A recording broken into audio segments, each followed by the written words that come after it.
Hakari is just one of those characters in JJK who's gained a lot of respect recently, and he's slowly making his way in my top 5. Recently, throughout Discord, Reddit, YouTube, and even TikTok, I've been seeing a lot of talk about Hakari, so I kinda want to shed some light on things you may or may not know about him. I'll be making this video to display his strength and overall prominent moments in the series, and why you should always bet on Kinji Hakari. Some may be surprised to learn that we actually learned about Hakari and were first referenced to him all the way back in chapter 10. When Maki is explaining the participating members in the Goodwill event, we're foreshadowed to a mysterious third year who's currently suspended. The fanbook shed some more light on Hakari's suspension, saying that during the night parade of 100 demons, he was sent to Kyoto and got into a conflict with the conservative and pretty much beat him up. We don't learn more about Hakari's suspension all the way until chapter 155 when Panda and Megumi fight Kirara. Megumi asks Kirara what happened with you and the higher-ups, and Panda says that they fought a conservative, same as the fanbook, but he goes a little bit further. Panda says that Hakari and Kirara have specific ideas about how Jujutsu should be like. The higher-ups like conventional Jujutsu that's easy to understand.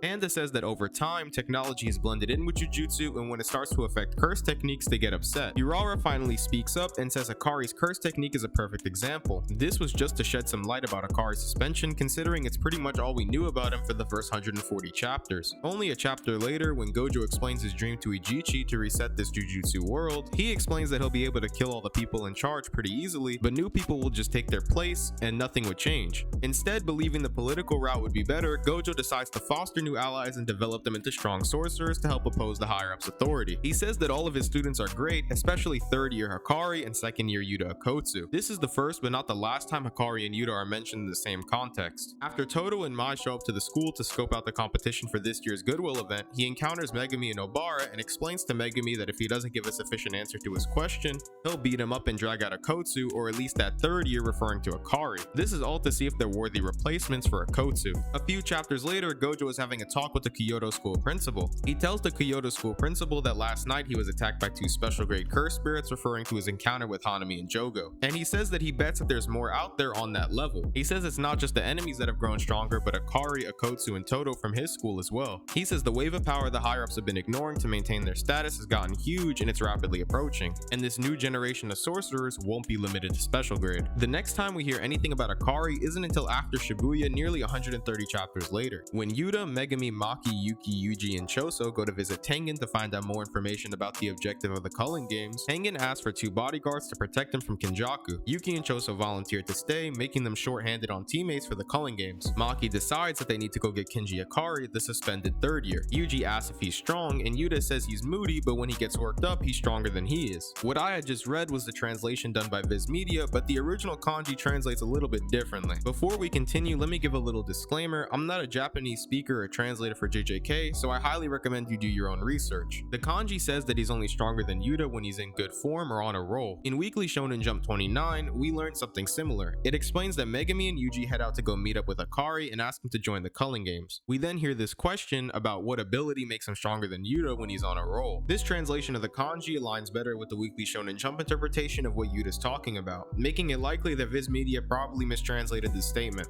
After Tengen explains that Hakari is currently a bookie at his own underground fight club, they meet up with Panda. Everything mentioned so far has only been references to Hakari and foreshadowing being built up for the first 140 chapters. But now, let's finally touch on Hakari's introduction. After impressing Hakari for taking down Panda in a stage fight, he requests to meet with Yuji because Hakari sees some potential in Yuji being a prominent fighter in the underground fight club. During their meeting, Hakari explains something to Yuji that he calls the fever. He says when people get high on the fever, they make mistakes. However, without the fever, they can't even fall in love. The fever is basically gambler's rush, the feeling of winning against the odds and being rewarded for it. Hakari says that he loves the fever and believes that life itself is a gamble and gambling is the fever. Hakari wants to take control of this country's fever through his fight club. Before, there were regulations regarding the secrecy of Jujutsu to the world, but after Shibuya, things like cursed spirits have now become public knowledge. With new revisions to the Jujutsu regulation having to be made, he believes that they'll have to acknowledge the existence of his fight club, but in order to make this a reality, he needs a strong piece on the board. He asks Yuji if he'd get high on his fever with him, but then his phone rings. He then becomes suspicious of Yuji and asks Yuji if he knows that Satoru Gojo doesn't drink either. Yuji responds and asks who's Satoru Gojo. This is extremely suspicious because everyone knows who Satoru Gojo is, so Hakari attacks Yuji. As of recording this video, we don't have much info on his curse technique and it's not very useful much on its own.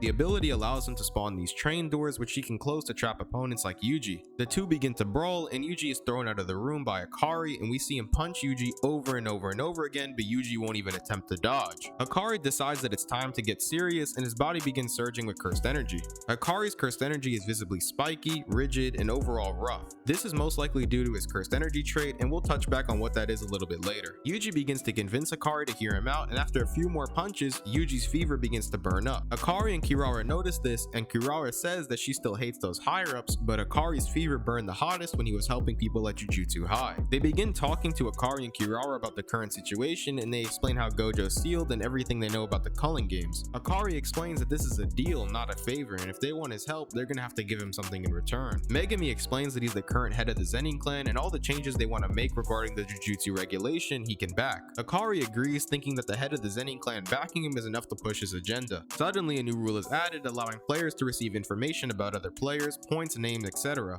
Assuming that the amount of points equates to strength, based on the amount of people you would need to kill to acquire those points, Hakari decides that he'll take on the strongest player with the most points, Kashimo. After discussing a team plan, Yuji and Megami head in together, and Hakari meets up with Panda to sniff out the angel they're looking for. Inside the Culling games, Hakari is riding a Ferris wheel with a terrible manga writer named Charles. Hakari disrespects Charles's manga, and the two begin to fight. Hakari isn't serious as he's keeping his hands in his pocket mostly the whole time, but after being cut by Charles's staff, Charles summons a manga panel on Hakari, and we see Charles is able to activate his curse technique. This manga panel will allow Charles to use precognition to see further and further into the fight. After Charles explains this, Hakari begins to get serious and he takes his hands out of his pockets. Hakari dashes at Charles, but Charles blocks. Charles says that he wouldn't have been able to dodge that if it wasn't for his precognition. Hakari realizes that Charles needs to see him in order to react to his attacks, so he begins to hit him in all of his blind spots and even lands a few blows. Charles says that Hakari's cursed energy is rough like sandpaper. This is Hakari's cursed energy trait. As I mentioned earlier, when his body begins surging with cursed energy, it appears very rigid and spiky. Yuji before says that whenever he's hit by Hakari, no matter how much power he puts behind his attacks, they always hurt. He compares his punches to a serrated bat. The fight continues for a little while before Hakari activates his trump card, his domain. Hakari's domain is called Idle Death Gamble, and this is what I believe is the main use of Hakari's nearly useless curse technique. Combining his curse technique into a domain expansion makes Hakari's domain one of the best in the entire series, and I'll explain why. Immediately when entering Hakari's domain, you're blasted with information. Idle Death Gamble is based on a real-life pachinko machine, which are basically just Japanese casino machines. The objective of the info dump seems like it's really just supposed to overwhelm the victim and the reader with an excessive amount of information, but the core aspect of the technique remains fairly simple. In a much more watered down and simpler form, Hakari plays a game in order to land a jackpot. While Hakari's domain doesn't have a can't miss attack, this works in Hakari's favor because he can be as aggressive as he wants. In the beginning of the domain, Hakari starts in normal mode with a 1 out of 239 chance of landing on a jackpot after each roll. After each roll, Hakari has a 75% chance of increasing the probability to hit a jackpot. This allows him to continuously spin and eventually get the jackpot. Different visual effects indicate higher or lower chances to result in a jackpot. It's similar to hitting a 5 Saiyan pod before a Dokkan battle summon. Hakari begins using his curse technique to try to trap Charles with the doors like he did to Yuji. During the spin inside his domain, Hakari can be killed by his opponents, so inside the domain, Hakari needs to keep spinning until he lands on a jackpot. Hakari says no matter what, if he was going all out or not, he's never gone higher than 30 spins. Hakari and Charles continue to brawl, and Charles ends up landing a blow on Hakari and stabs out part of his lower abdomen. But at the last second, Hakari is saved by a jackpot and wins the fight. After Hakari's fight with Charles concludes, we cut back to Panda chilling at a cargo crate yard. After Panda encounters Kashimo and gets destroyed, Hakari comes to save Panda that's still in that same jackpot he landed against Charles. Now we can finally get into the reward for landing on a successful spin, Jackpot mode.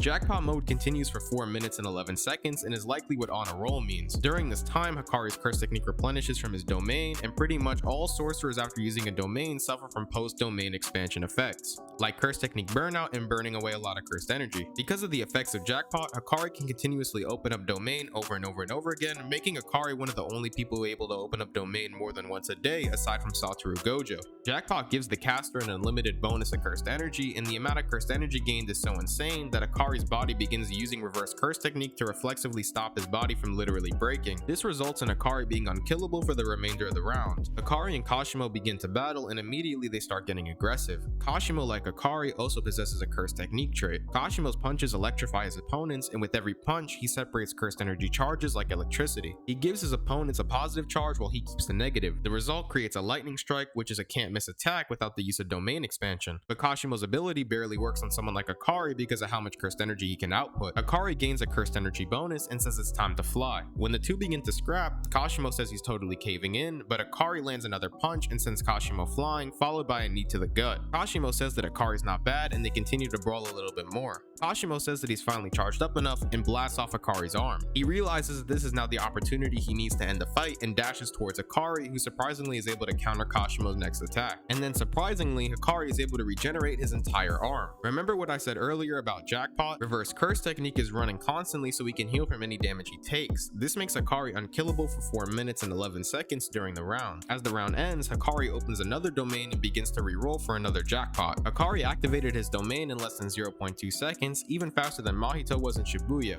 After Jackpot, even in his own domain, Hakari becomes killable. Kashimo plans on taking full advantage of this, but right now Hakari's in increased probability mode from his last spin against Charles and landing on an odd number. Kashimo dashes at Hakari and Hakari can't keep up with Kashimo nearly as well as he could in Jackpot. Hakari continues to redo one consecutive effect sequence. To Kashimo it doesn't look like he's rolling, but he's just re-rolling the same sequence. The chance of landing on a Jackpot on the first activation is over 20%. Re-rolling the same sequence allows Hakari to undo any damage he's taken during the roll, as we see him do twice, but the chance of landing on a dud is greater. Because of this, it's a lot better to do something like this only when you have increased probability mode. The sequence finally begins to play and the final start of the spin starts, and Hakari luckily hits another Jackpot. Hakari is now out of the domain and tells Kashimo to start the music. Kashimo realizes that last round Hakari landed on an even number. If Hakari had ended on an odd number during the round, the next roll he would receive the increased probability mode again. Kashimo realizes that next round he probably won't hit another Jackpot, so if he survives for the next 4 minutes, he wins. But then he says that's how losers think and begins charging his body with cursed energy and says even if he's unkillable, he'll find a way to kill him anyways. The two begin to fight it out once more, and Kashimo takes off a door from a shipping crate and bashes it against Hakari's head. Although Hakari seems to have taken a massive amount of damage, it's not a problem because once again the reverse curse technique is running automatically. Although cursed energy comes from your stomach area like Toto explains to Yuji in the Goodwill event, you need to use your head to direct reverse curse energy to heal. Kashimo hypothesized that he needs to destroy Hakari's head in one blow and decided to test his theory. After launching a lightning strike attack at Hakari's head, Hakari is able to eject the cursed energy out of his nose and heal as the damage is being done simultaneously. Hakari thinks that the attack that Kashimo has just done is now on cooldown. With him being in the last few seconds of his round and unkillable, he decides to cut loose, but Kashimo has been accumulating charge this whole time, and he uses his staff across the yard to guide a lightning strike straight through Hakari.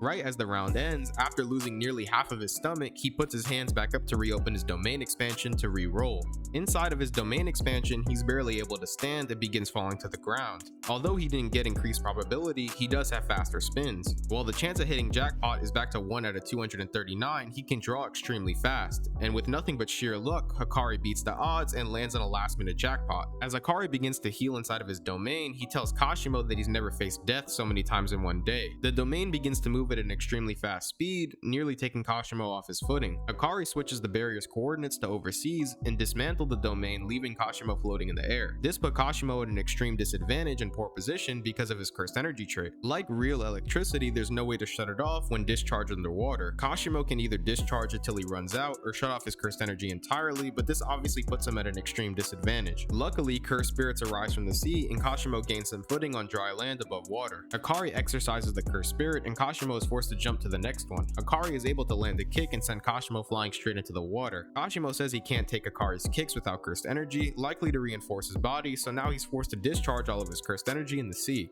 Hakari planned for this and it worked, so now all he has to do is keep knocking down Kashimo until he's drained of all of his cursed energy. But Hakari's eyes begin to tear up and he passes out and falls down into the sea. The electricity in the water caused a toxin to spread in the air, taking down Hakari. To remove the toxin, you need a higher level of reverse curse technique, and you must first be able to locate and remove the substance. If Hakari can't detoxify fast enough, he'll surely die. But Hakari's eyes open and he's back in action. His fully automatic reverse curse technique allowed him to remove the toxin unconsciously. With only 5 seconds left of the Jackpot, he decides now is the time to keep piling on attacks. The next domain Hakari would open would lead to increased probability, and Kashimo doesn't plan on giving up. He charges and grabs Hakari's arm and a giant explosion happens. Kashimo had released all of his cursed energy underwater that he'd been suppressing. This all turns into thermal energy and caused an explosion, ripping off Hakari's arm. This was all at least to stop him from reopening domain. but at the last second, Hakari activated a binding vow to shift the cursed energy that normally protects his arm into the rest of his body, saving his own life. After the battle, Kashimo explains why he didn't use his cursed technique. He can only use it once and he's saving it for Sukuna. Hakari makes a deal with Hajime and says that he'll take him to Sukuna, and what Hakari gets in return is currently unknown. Hakari is by far one of the luckiest and strongest characters in Jujutsu Kaisen. Even if you don't believe he's stronger than Yuta, he's definitely at least fighting at a special grade level. By treating life as a gamble, he can give into his fever and make bets that nobody else would be able to make against the odds. His impressive strength allows him to take control of luck and win his gambles. Hakari teaches us that time and time again, betting on yourself when faced with a challenge is the right move. We'll definitely see more of Hakari in the future, but as of recording this video, his story ends here. If you enjoyed JJK content, subscribe and leave a like if you enjoyed the video.